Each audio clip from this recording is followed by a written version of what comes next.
In this video, we'll learn how to find the local extrema of a function by using the first derivative test. So let's try to see first what first derivative test mean. The first derivative test says that if you have a critical number for a function f, let's say for a continuous function f, okay, so if you don't know what critical number of a function means, please watch the suggested video, okay.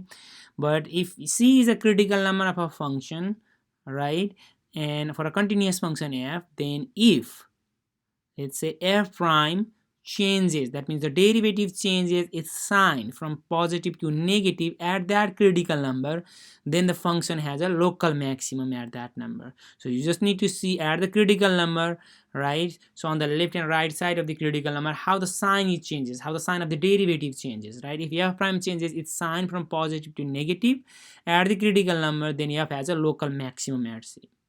And if the f prime changes the sign from negative to positive at that critical number, then the function f has a local minimum at that critical number.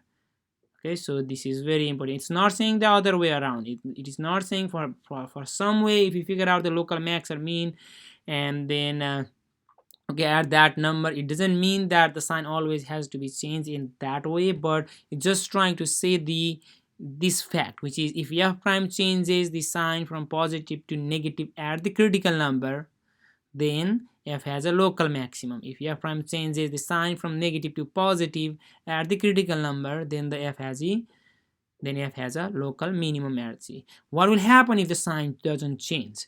Then it's just, I mean, you know, it's if f prime is not changing the sign from positive to negative or negative to positive at that critical number, then it's just f has no local maximum or minimum at that critical number.